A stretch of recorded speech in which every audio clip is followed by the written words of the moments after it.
Next థీరము very important 10 మార్క్స్కి Lagrange's mean value theorem. ఓకేనా. So this one is also one of the named theorem. So named theorem అంటే state and prove, Lagrange's mean value theorem అంటే statement మనమే రాసి proof మనమే రాయాల్సి ఉంటుంది. ఓకేనా. సో అలాంటి వాటిని ఏమంటారంటే నేమ్డ్ థీరమ్స్ అనమాట. So Lagrange's mean value theorem యొక్క స్టేట్మెంట్ ఏంటో చూద్దాం.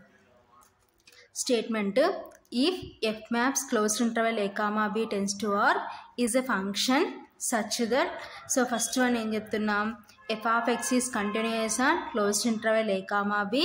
Next second one f of x is derivable on open interval a, b. Then there exists small c belongs to open interval a, b such that f dash of c is equal to f of b minus f of a divided by b minus a. ఓకేనా. So ఇది statement అనమాట. So F అనే mapping ఎలా define చేసినారు మనకి, F maps closed interval a, b tends to r is a function. ఓకేనా. Such that, so first point ఏంటంటే f of x is continuous on closed interval a, b. సో f of x closed interval a, b దగ్గర continuous అయిందనమాట. ఓకేనా. Next second point ఏంటంటే f of x is derivable on open interval a, b. సో f of x open interval a, bలో derivable అయిందనమాట. ఓకేనా. Then there exist small c belongs to open interval a, b. So small c ఎక్కడ ఉందంటే open interval a, bలో ఉంది. ఓకేనా. Such that, అయితే ఫైనల్గా మనం ఏం ప్రూవ్ చేయాలంటే f dash of c is equal to f of b minus f of a divided by b minus a. So ఇది మనం ప్రూవ్ చేయాలన్నమాట. ఓకేనా. Proof, let us define pi maps closed interval a, b tends to r as pi of x is equal to f of x plus kx such that pi of a is equal to pi of b. ఓకేనా.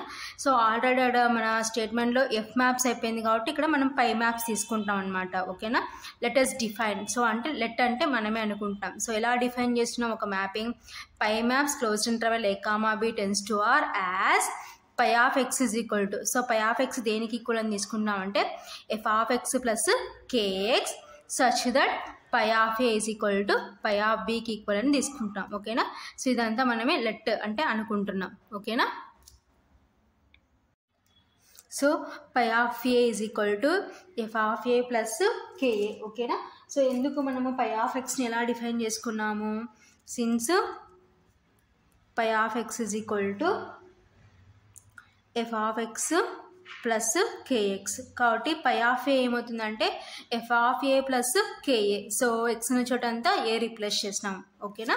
So next pi of b is equal to f of b plus kb. So x ఉన్న చోట అంతా b replace చేసినాం అనమాట. ఓకేనా.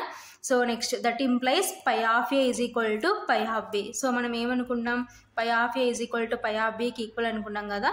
So కాబట్టి that implies, so pi of a అంటే ఎంతకి equal, f of a plus ka that is equal to pi of b అంటే f of b plus kb. ఓకేనా. సో ఇప్పుడు సో ఈ కేబీని ఇటు సైడ్ తీసుకొస్తే మైనస్ అవుతుంది అనమాట. So ka minus kb that is equal to, so ఈ f of aని ఇటు సైడ్ పంపిస్తే మైనస్ అవుతుంది అనమాట. కాబట్టి f of b minus f of a. ఓకేనా.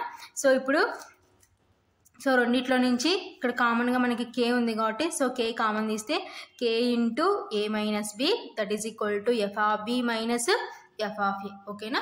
సో ఈ టర్మ్ ఇటు సైడ్ పంపిస్తే మైనస్ అవుతుంది, ఈ టర్మ్ ఇటు సైడ్కి వస్తే మైనస్ అవుతుంది కాబట్టి తర్వాత ఫైనల్గా మనకి ఏంటి, ka minus kb is equal to f of b minus f of a.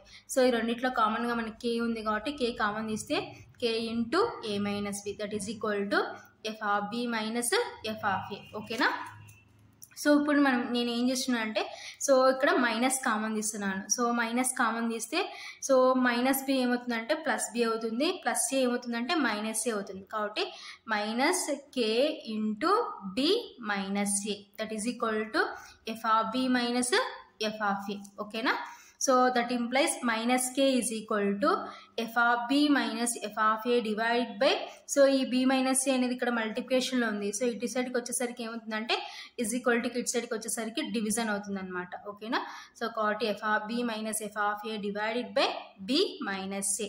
So this is equation 1. So equation 1 ఏంటంటే minus k is equal to f of b minus f of a divided by b minus a. This is equation 1. So okay na. So next we know that k comma x are continuous on r. ఓకేనా. So ఏంటి మనకి తెలుసు, ఏమని తెలుసు, k comma x are continuous on capital R అండ్ k comma x are derivable on capital R. So k comma x ఏమైనాయంటే continuous derivable అయినాయి ఎక్కడ, ఆన్ క్యాపిటల్ R. ఓకేనా. Then kx is continuous and derivable on capital R. So ఇండివిజువల్గా continuous derivable అయినాయంటే వాటి యొక్క product కూడా ఏమవుతుందంటే కంటిన్యూస్ డెరివబుల్ అవుతుంది. ఓకేనా. కాబట్టి then kx is continuous and derivable on capital R. ఓకేనా. Then phi of x is equal to f of x plus kx is continuous on closed interval a comma b. So అయితే phi of x is equal to మనం దేనికి equal అని తీసుకున్నాం, f of x plus kx కదా. కాబట్టి phi of x is equal to f of x plus kx is continuous on closed interval a comma b. ఓకేనా. And phi of x is equal to f of x plus kx is derivable on open interval a comma b. సో continuous అయింది కాబట్టి ఏమవుతుందంటే derivable అవుతుంది. ఓకేనా. So and phi of a is equal to phi of b. Then phi is satisfied 3 conditions of Rolle's theorem. So phi అనేది ఏం satisfy చేసింది, roles theorem యొక్క 3 కండిషన్స్ సాటిస్ఫై చేసింది. రోల్స్ థియరం యొక్క కండిషన్స్ ఏంటి, f is continuous on closed interval a comma b, next f is derivable on open interval a comma b. So and f of a is equal to f of b. So అక్కడ f ఇక్కడ పై అనమాట. So పై continuous అయింది, derivable అయింది, phi of a is equal to phi of b కి equal కాబట్టి then phi is satisfied 3 conditions of Rolle's theorem. ఓకేనా. Then there exists small c belongs to open interval a comma b such that phi dash of c is equal to 0. So ఇక్కడ నుంచి వచ్చిందంటే ఇది roles theorem యొక్క statement నుంచి. So roles theorem ప్రకారం ఈ 3 conditions satisfy చేస్తే then there exists small c belongs to open interval a comma b.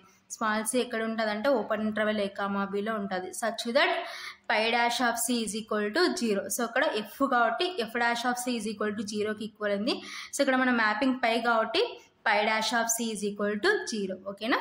then there exists small c belongs to open interval a comma b such that phi dash of c is equal to 0. That implies phi dash of x is equal to మనం దేనికి equal అని తీసుకున్నాం, f of x plus kx. ఓకేనా. So ఇప్పుడు differentiation చేస్తే that implies phi dash of x. So phi dash of x అని చేస్తే phi dash of x that is equal to f of x అని చేస్తే f dash of x plus k into x అని చేస్తే 1 అనమాట. ఓకేనా. That implies phi dash of x is equal to f dash of x plus k into 1 అంటే k. ఓకేనా. So next స్టెప్లో put x is equal to c. So x ఉన్న చోట అంతా c రిప్లేస్ చేస్తున్నాం. ఓకేనా. సో అప్పుడు ఏమవుతుందంటే phi dash of c is equal to f dash of c plus k. ఓకేనా. Since phi dash of c is equal to 0. ఓకేనా. So already మనం ఏం రాసుకున్నాం, రోల్స్ థియరం ప్రకారం phi dash of c ఏమైంది, 0కి ఈక్వల్ అయింది. So phi dash of c is equal to 0 అని ప్రీవియస్ స్టెప్లో రిప్లేస్ చేస్తే so phi dash of c ప్లస్లో 0 రిప్లేస్ చేసినాం. 0 is equal to f dash of c plus k. ఓకేనా.